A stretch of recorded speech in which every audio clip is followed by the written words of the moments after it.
Team ম্যানেজমেন্টের কথা যদি বলি, ইভেন যারা টার্ফ ম্যানেজমেন্টের দায়িত্বে আছেন সেটাও তো একটা অনেক বড় টিম ওয়ার্ক। আপনি খুব কাছ থেকে দেখেছেন এই ব্যাপারটা একটু বলবেন। সেটা হচ্ছে আমরা মিরপুর টেস্ট দেখেছিলাম যে 5 দিন পর্যন্ত গেছে, কোয়ালিটি ক্রিকেট হয়েছে, উইকেটের নেচারের খুব বেশি পরিবর্তন হয় নাই। মিরপুরে সর্বশেষ এর আগে কবে 5 দিন গেছে টেস্ট দেখেছি বলতে পারি না। এই টেস্ট ম্যাচটাও যদি পাকিস্তান একটু ব্যাটিংয়ে ফাইট দিত এটাও হয়তো 5 দিন পর্যন্ত যেত। প্রথম দিনের ওভারকাস্ট কন্ডিশন, বল সুইং করবে সেটা খুব স্বাভাবিক, কিন্তু উইকেটের নেচারেও বড় কোনো পরিবর্তন হয় না। সবকিছু মিলে এটাও তো একটা ইতিবাচক সাইন। এবং আসলে টনি হেমিংয়ের প্রোঅ্যাক্টিভিটিটা কেমন দেখছেন উইকেটের ব্যাপারে যদি আপনি একটু বলেন? আপনি তো সবগুলো ভেন্যুই দেখেছেন মোটামুটি।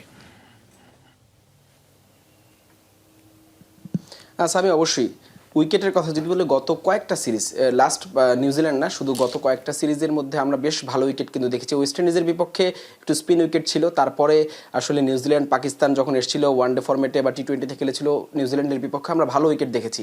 আয়ারল্যান্ডের বিপক্ষেও ভালো উইকেট ছিল। এখন পাকিস্তানের বিপক্ষেও মিরপুর এবং সিলেট দুই জায়গায় ভালো উইকেট। স্পোর্টিং উইকেট হচ্ছে ব্যাটিং সহায়ক, ব্যাটাররা সুবিধা পাচ্ছে সেখান থেকে। এর আগে আমরা মিরপুরে দেখেছি 3 দিনের টেস্ট শেষ হতে 4 দিন পর্যন্ত হয়তো সর্বোচ্চ গেছে। 5 দিনে আসলে টেস্ট ম্যাচ আমরা দেখি খুব, আমার মনে পড়ে না অন্তত যে কবে আসলে শেষ 5 দিনে দেখেছিলাম। সেই জায়গা থেকে এখন যেভাবে উইকেট হচ্ছে, ব্যাটসম্যানদের যে কনফিডেন্সটা এখন বাড়ছে। আগে আপনি দেখতেন ব্যাটারদের অনেক সময় কিন্তু ব্যাটাররা অভিযোগ করতো মিরপুরের উইকেট নিয়ে যে এই উইকেটে খেলা মুশকিল। আপনার মনে আছে নিশ্চয়ই তামিম ইকবাল এর আগে জরিমানা গুনেছিলেন, শাস্তির মুখে পড়েছিলেন বিপিএল এর সময় পিচ সম্পর্কে অভিযোগ করে।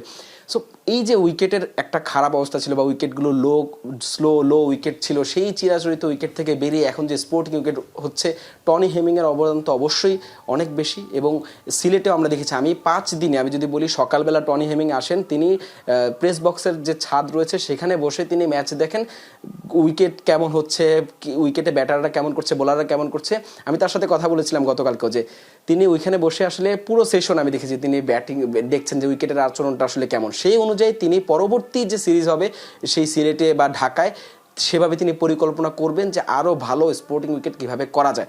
অর্থাৎ এই পরিকল্পনা বিসিবি বা টিম ম্যানেজমেন্ট সবারই অবশ্যই বড় একটা ক্রেডিট যে এখন ব্যাটসম্যানরা এত বেশি কনফিডেন্স পাচ্ছে। সেই জায়গা থেকে আসলে আত্মবিশ্বাস থেকেই ব্যাটসম্যানরা আমার কাছে মানে ভালো খেলছে। মাহমুদুল হাসান জয় 2টা ইনিংসে আগের টেস্টে খারাপ করেছিল, লাস্ট আপনি দেখলেন প্রথম ইনিংসে যেভাবে গতকালকে যে ফায়ারিং একটা স্টার্ট তিনি দিয়েছেন, ওয়ানডে ম্যাচের ব্যাটিং করেছেন, সব কিছু মিলে আমার কাছে মনে হয়েছে বোলাররা যেমন উন্নতি করেছে, ওভারঅল ব্যাটসম্যানদের এই টার্ফ ম্যানেজমেন্ট বা এই উইকেট ভালো হওয়ার পেছনে ব্যাটসম্যানরা আসলে দিন শেষে অনেক বেশি বাংলাদেশ ক্রিকেটে উপকৃত হয়েছে। ব্যাটসম্যানরা অনেক বেশি কনফিডেন্স পাচ্ছে। মারুফ, অসংখ্য ধন্যবাদ ফর দিস লং ডেসক্রিপশন। আমার কাছে মনে হয় যে দর্শকরা সে ব্যাপারটা বুঝতে পেরেছে। অসংখ্য ধন্যবাদ আমাদের সঙ্গে যুক্ত হওয়ার জন্য। এবং আমাদের স্পোর্টস এডিটর তাহমিদ অমিত বলেছেন যে আপনি ঢাকায় আসলেই আমাদেরকে পার্টি দেবেন। সো আমরা সেটা এক্সপেক্ট করতে পারি যে কালকে এই টেস্ট ম্যাচটা শেষ হয়ে যাবে এবং তারপর আপনি ঢাকায় এসে আমাদেরকে পার্টি দেবেন, সে অপেক্ষায় আমরা থাকলাম। এবং সেই জন্য আমরা প্রার্থনাও করবো যে কালকে যেন টেস্টটা শেষ হয়ে যায়, কারণ মারুফ আসবে এবং আমাদেরকে পার্টি দেবে। থ্যাংক ইউ সো মাচ মারুফ আমাদের সঙ্গে যুক্ত হওয়ার জন্য। হাসান আল মারুফ আমাদের সহকর্মী, তিনি আমাদের সঙ্গে যুক্ত ছিলেন সিলেট থেকে।